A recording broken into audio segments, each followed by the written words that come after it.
Good day, friends. I hope you're doing really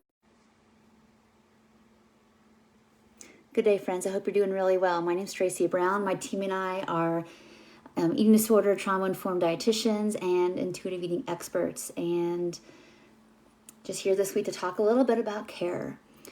And it's not a big shock that there are times in our history where maybe we can remember and even define, or we have some kind of felt sense or vague feeling of that it feels like our needs are too much, or our needs were a threat to somebody else's comfort, or maybe if we get the care we needed, maybe it also came along with a dose of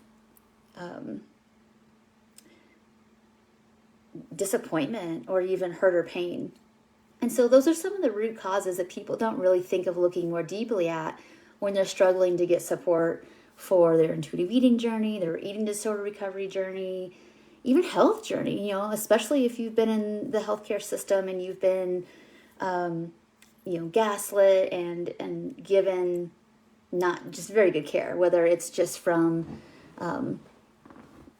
fat phobia itself or just some level of not being believed based on your experience. So it's no wonder that people sometimes will reject the care that's offered. All right. So just want to bring it up that if you're finding yourself feeling like I'm on, like in reality, it's my mind, in my mind says that like I should be able to figure this out.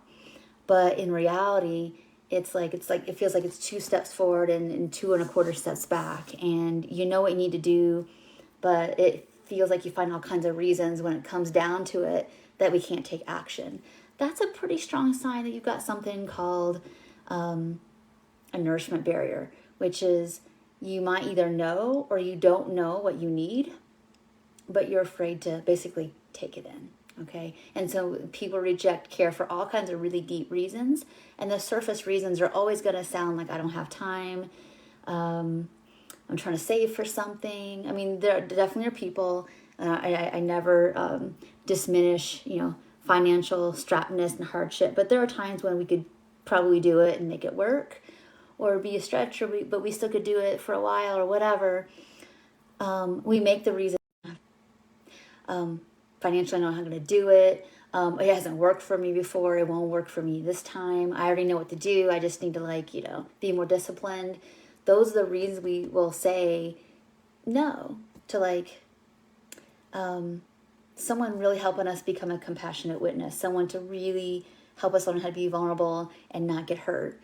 But what we're really afraid of underneath of is, that it won't work, or I'll be disappointed and I just can't tolerate that feeling again. And so I'm just here to encourage you that there are people that you don't have to protect yourself from anymore. There are people out there that know what you're going through. They understand the nuance of it. They know when your true self is talking versus one of these parts that's trying to hold on as a defensive strategy. There are people who understand what's happening.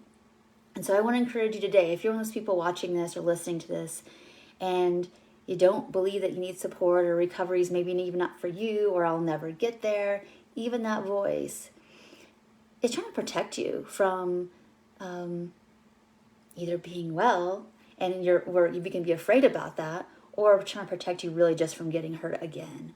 Totally get that. I've been there too, where I buzzed off. Literally, I call myself a therapy dropout in my early 20s because it's just wasn't really landing. I didn't really feel like the person I was working with really understood. It was very surface and too intellectual and maybe even too pushy behaviorally. But it wasn't, I didn't have this felt sense of it was safe for me to really be seen and known. And so I'm like, okay, cool. I guess I'm good enough now. I'm out. And, after that was 5 long years of struggling, especially with a lot of body image stuff, a lot of a lot of self-hatred, and a lot of internalized fat phobia that I really got through by being willing to be emotionally uncomfortable. And it started with being vulnerable with myself, which allowed me to see these feelings maybe aren't a threat, and maybe there's a possibility there are people out there that can just hear the hard stuff, and you know, mirror back that not there are some people who can handle it and that won't let you down. So, or let you down in a way that's, if they do, that's certainly repairable, right? So just want to put that out there too. It's really important to look at, like, why do we wait so long? Why do we defend ourselves against something that might be good for us?